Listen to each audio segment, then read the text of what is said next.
Hey, welcome back. We got an interesting one today. It's a Spanish one that I pretty much gave up on this one. I've been looking to watch this one for at least probably 4 years. Uh, it's called Necrophagus. At least that's how Americans and British people pronounce it. It's a Spanish movie, so maybe they would pronounce it Necrophagus or Necrophagus, something like that. But either way, if you don't know, which I'll be honest, I didn't until I looked it up, necrophagus is a word that describes an animal that eats already dead meat. So basically like vultures and stuff, like scavengers. Of course, you can probably guess that in this movie, it's going to be referring to someone or something eating dead people. So necrophagus was also known as the Butcher of Binbrook, which I think that was its original American release title, probably because people didn't know what necrophagus means or meant. And then later it was released on VHS in the 80s in America under the title Graveyard of Horror. So this was extremely obscure. I could not find it anywhere for years. And then just last year in 2024, Severin restored it in HD and released it in a 4-movie box set, along with Cake of Blood, which I will be reviewing very soon because that's another one that I couldn't find for years, and now they're both available together. So Necrophagus this week and Cake of Blood within the next few weeks, both Spanish. So Necrophagus is about... it's about a man who goes home. He was apparently away from town, possibly on business. His name's Michael.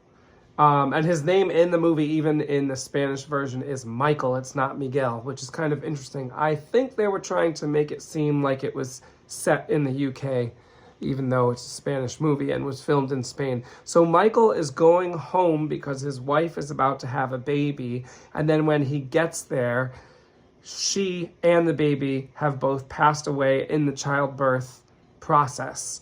And he's very upset, and no one will tell him specifically what happened, and no one will show him the body of his wife, and the body has already been buried. So he orders for the body to be exhumed, and no one will do it. So in the middle of the night, he sneaks into the cemetery and digs up his wife's grave, and then she's not in there.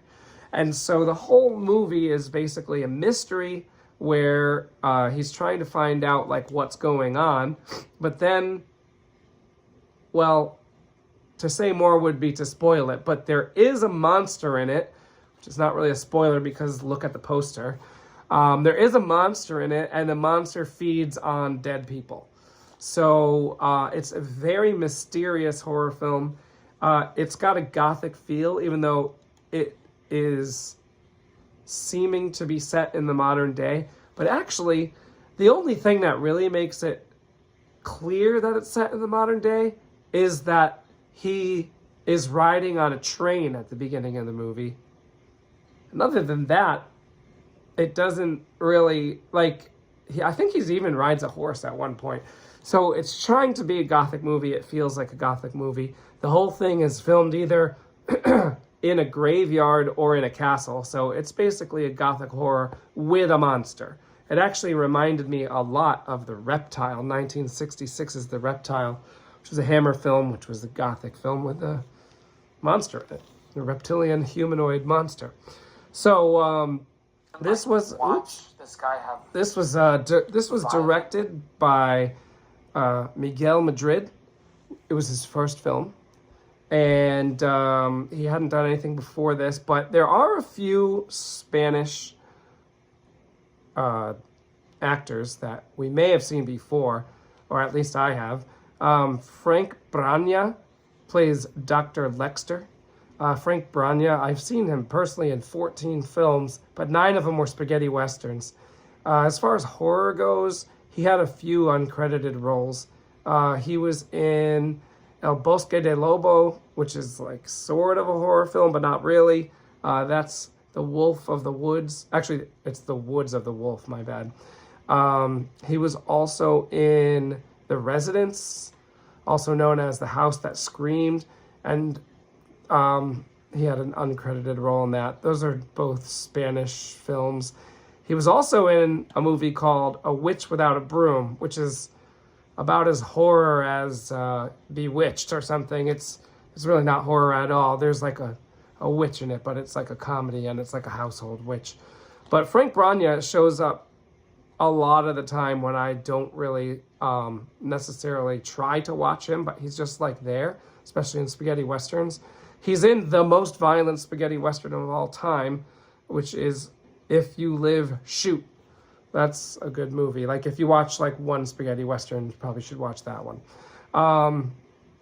Another actor in this movie is Victor Israel. This guy is probably the coolest character in the whole movie. He plays basically the gravedigger, the guy who takes care of the cemetery. He's also basically providing bodies for the monster. His name in the movie is Mr. Fowls, and even in Spanish they say Mr. Fowls. They don't say Senor Fowls, they say Mr. Fowls. And I've seen him in a number of spaghetti westerns, but he was also in The Residence. He was also in Woods of the Wolf, and he played an uncredited role, interestingly, in the English horror movie Murders in the Rue Morgue, which was a great movie, although he had a really small... Actually, he wasn't uncredited. He was like a coach driver or something. Or maybe he was uncredited, but he plays like a coach driver. He's probably in it for a minute.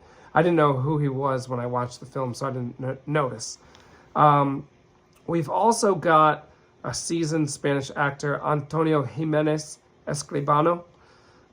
He was the Diabolical Dr. Z in the Diabolical Dr. Z by Jesus Franco, also known as Miss Muerte in Spain. He was in The Castle with the Door of Fire, also known as Scream of the Demon Lover in America. He was also in The Mark of the Wolf Man, also known as Frankenstein's Bloody Terror in America, even though there's no Frankenstein in it. They did that to capitalize on, the success of the Hammer Frankenstein movies. I actually explained that because that is the very first Paul Naschy Wolfman film, and I have done a number of Paul Naschy Wolfman videos, so you can find out more about that one elsewhere. And the last character with some notable credits here is played by Inés Morales, who was in The Week of the Killer, also known as The Cannibal Man, which I probably reviewed within the last year. That was a really good Spanish killer movie. I guess it's almost a slasher. It was really good, though. So overall, I would give this a 7 out of 10. That might be on the high end. The one thing about it is the monster does not look good at all. That's the main problem here. So obviously in a monster movie, you want the monster to look good. The monster does not look good here, but what does look good is everything else. It's filmed in a real castle and at a real graveyard, and they're digging up graves, and all the scenery is great. It's filmed in the winter. There's snow everywhere. It's actively snowing in some of the scenes, and you can see that some of the actors, especially Victor Israel, are uncomfortable filming. I don't know why they made them do that. Victor Israel's bald, and you can see him just getting like splatted in the face with wet, heavy snow in more than one scene. And yeah, so the scenery is great. Everything looks good. The music is very good. I watched the Spanish version, and I didn't realize until after I watched it that two of the actors actually are speaking English, including the main actor, whose name I believe is, his last name's Curran. Was it Bill Curran or Joe Curran? I forget. I forget. He's not in anything else. He's only in this as far as films go.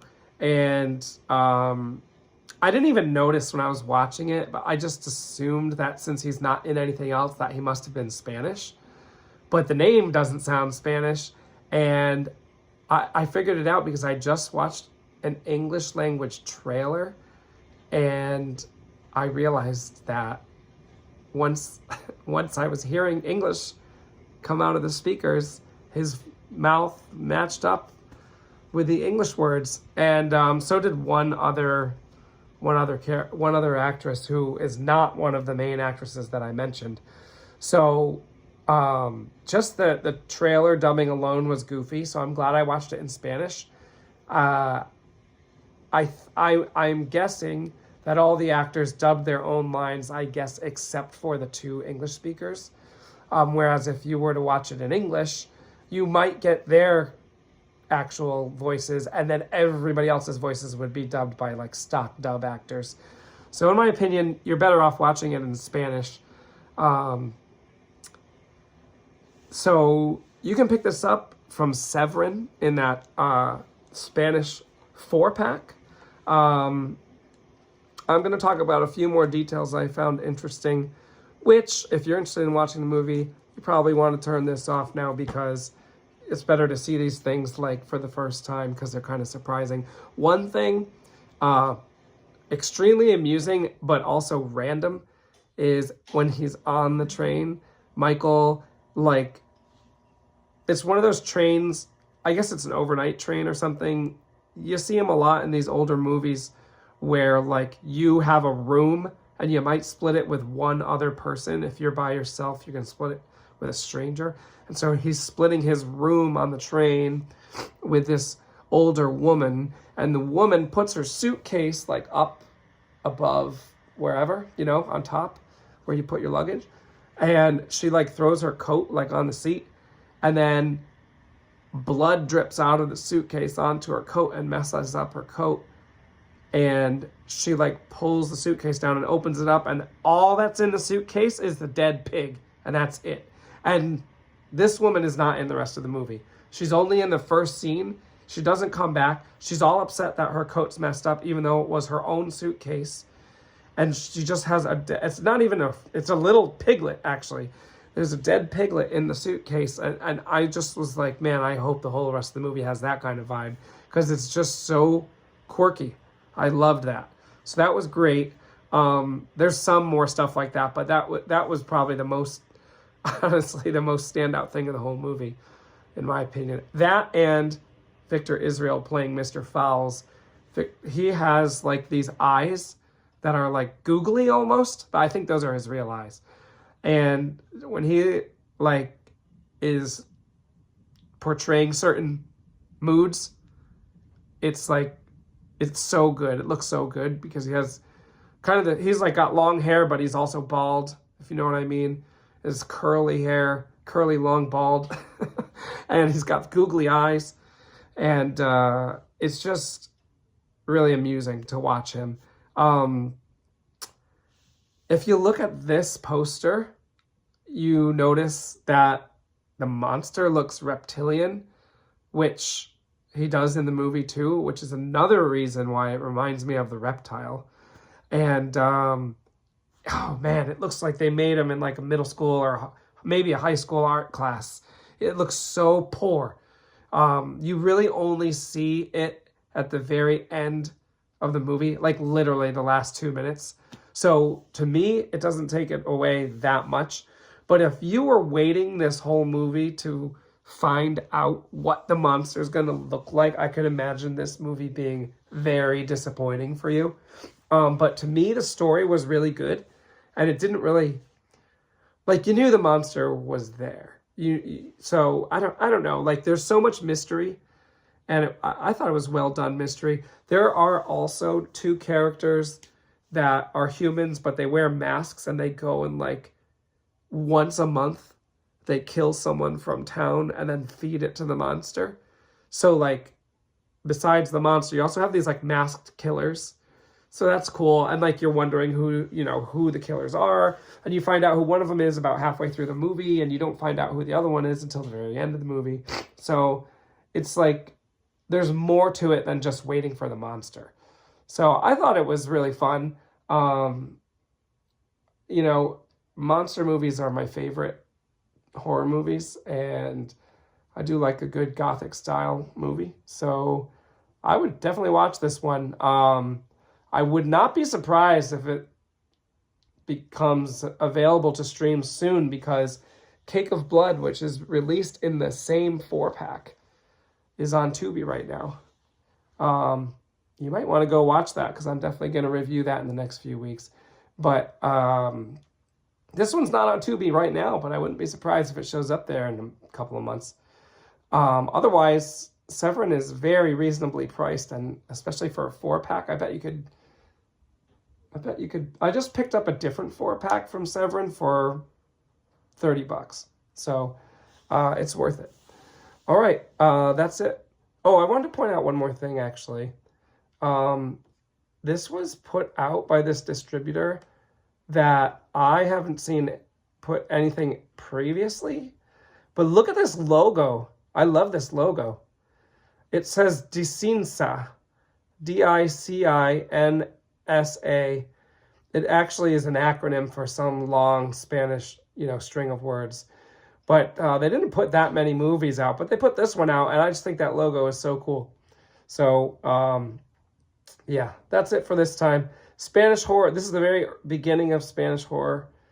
As you may know from my other videos, there was extremely strong censorship in Spain at the time, and there are very few Spanish horror films from the early 70s that were truly produced in Spain, released in Spain. There were some that were made in Spain but not released in Spain, and there were some that were made by Spanish people but really made in Germany instead, or really made in Italy instead. But this one's really Spanish. It didn't come out until the very end of 1971 at some film festival, and then it got a little bit of a wider release in 72. So that's Necrophagus, or Necrophagus. All right, see you next time.